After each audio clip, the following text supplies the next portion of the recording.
Hi, thank you for tuning in. I'm so excited you're here today. And it's my desire, heart desire, that you receive a word of inspiration, something you can hold on to throughout this whole week. And the title of the message, today's message is Overcome Evil with Good. Overcome evil with good. There is evil everywhere. That's how the world is. Yeah, but there's good news. The good news is evil is like darkness. And darkness can never ever overcome light. If you enter into a dark room and you just take a lighter or something and just a spark, you can see the place brightens up. That's how it is. Light is powerful. Love is a powerful force. It's more powerful than hatred.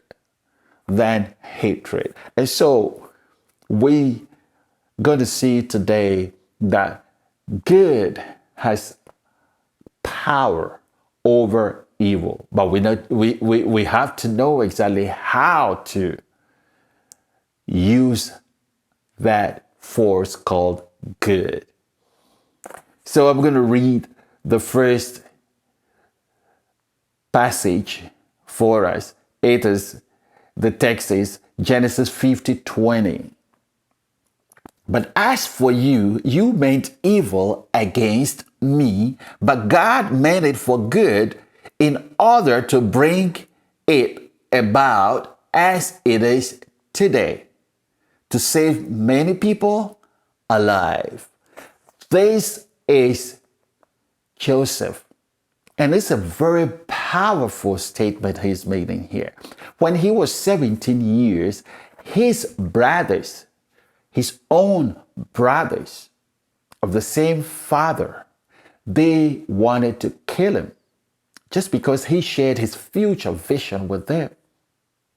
But one of them, the eldest, said, no, don't do that.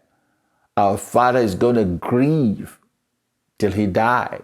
So you know what? Let's put him in a pit. So they threw him in a very deep pit. He couldn't come out. And then they saw some merchants coming. They sold their own brother to these merchants, and these merchants consequently went to Egypt and sold this young teenager. But all this time, God was with him. And after 20 years, when he was, I think, 39, he became the prime minister of Egypt. And after 20 years, there was a famine, there was hunger all over the land. The land was dry because there was no rain. But Egypt had a storage of food that could feed people through, that part of the world at the time. So the brothers were sent to Egypt. When they came, they saw Joseph. They couldn't recognize him because it didn't even cross their mind that their brother was or will be alive someday. But Joseph immediately recognized them, but he hid himself. He pretended as if he doesn't know them. Know them. He was speaking the Egyptian language.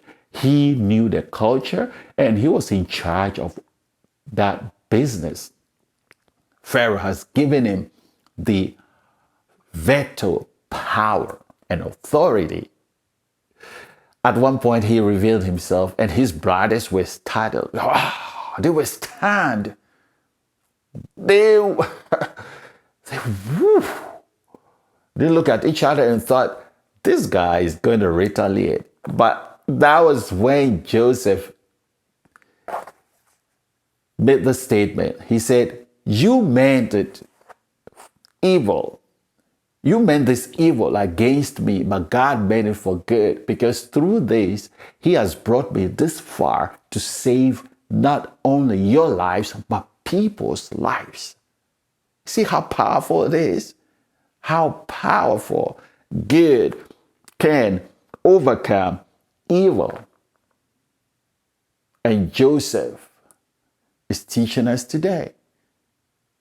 He said, God turned everything around.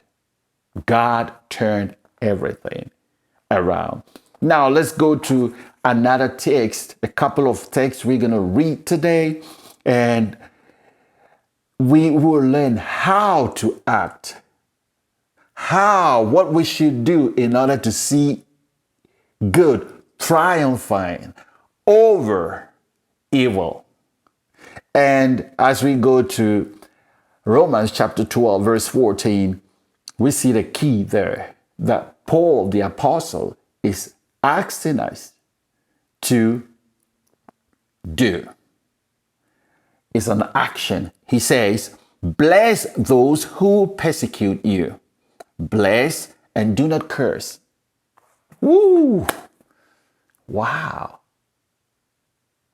Bless those who persecute you.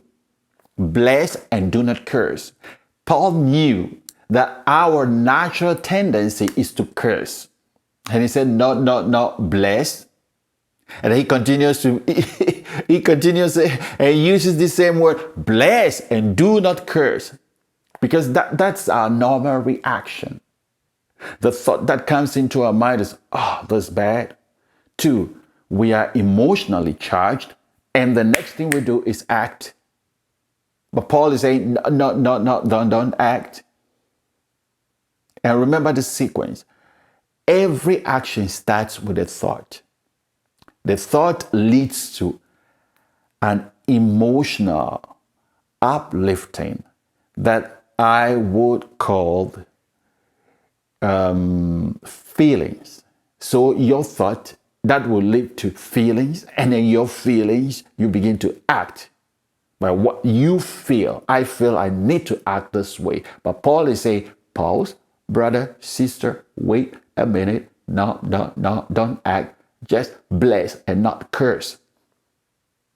Bless and not curse.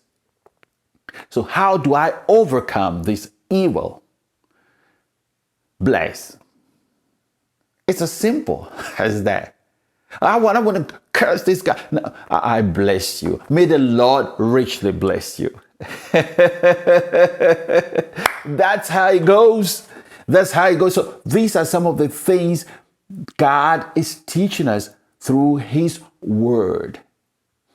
Bless those who persecute you. There are a lot of believers around the globe, in some parts of the world, that are experiencing, persecution. Some of them have had their families being killed. There are a whole lot of nasty things going on. But in spite of all this, the Bible is teaching us, don't curse, bless. We'll see why we should act this way. So instead of thinking, okay, I'm going to do this, say no, just bless. Bless. Now let's keep moving on. The next verse is verse 17. It says, do not repay anyone evil for evil. Be careful to do what is right in the eyes of everyone. So you can see right here, do not repay, do not reward people the same manner that they acted contrary to your will. That is evil. Do not repay. In other words, do not revenge or retaliate. Don't do it. But Paul, I love it.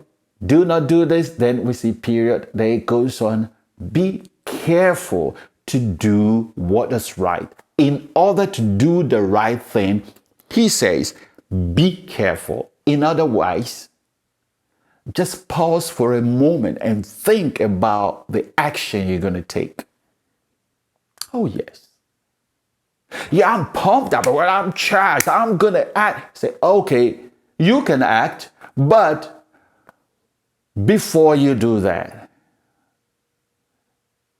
pause.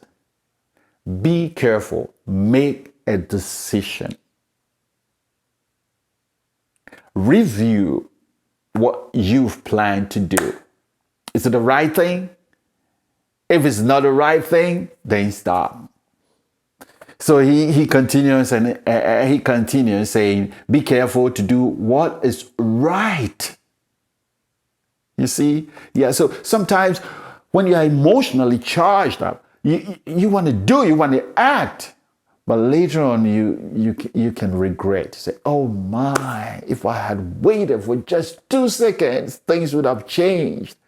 If I've gone for a walk and didn't talk back, didn't curse, things would have been different. And that's exactly what we need to do. So, bless and do not curse. Do not repay. Do not repay evil for evil. And then verse 18, if it is possible, as far as it depends on you, live at peace with everyone. Made the right choices, it says previously. Now live at peace. How do I live at peace with somebody who is always shouting at me, abusing me, hurting me? Paul is saying, if it is possible. And you know what? It is possible. With believers, all things are possible. The one that believes in the Lord, it's possible. It's possible. And he said, if it depends on you, not on them, but you can do it. The only thing, just pause for a moment, think through. Measure 7 times and cut it once. Don't act emotionally. Calm down. Calm down. And you see, it is possible. And it depends on you, not on them. Let them do what they're doing. But if from your side, try to be at peace. Try to be at peace. This does not mean that God endorses abuse or hurt or something. No. God doesn't endorse personal revenge or manipulation of others. God doesn't do that. But when he says, bless your enemies, what he means that is we have to ultimately do our best for them. That's it. And we'll go further. We'll see something very interesting that Jesus himself is teaching us. He says in Matthew 18:15, look at the strategy that he's given us in order to resolve some of these issues. In fact, we're talking about relationships today. All this is in the context of relationship. So in other words, God is teaching us how to restore relationship, how to build solid relationships. And from our part, he said, we have to bless and not curse. We don't have to repay evil for evil. And we have to live at peace with others, even if they don't want to. That's it's their problem. But we have to be at peace with them. If they don't want to be at peace, but be at peace. And listen to what Jesus is telling us. He says, if your brother or sister sins or offends you, go and point out their fault. Just between the two of you. If they listen to you, you have won them over. You see, the Bible is teaching us the way we have to act. If you are in an abusive relationship, maybe being bullied, in an institution, school, college, or so, the first thing they want to say is, first, talk with the person. What you did was wrong. I didn't like it. What you said hurt my feelings, or it has really, really devastated me. Please don't do that again. Don't do it. This is what love is. But if it persists, if this behavior towards you persists, then you take an action. That is, you seek protection. But from your part, try to live at peace. Try as much as possible to live at peace. To live at peace. You see, and even Jesus is teaching us how we have to go about this. You did this, please don't do it again. It really hurts. Don't do it again. You have broken my heart. Please don't do it again. Don't do it. Okay? Bless, don't curse, don't repay evil for evil, and live at peace.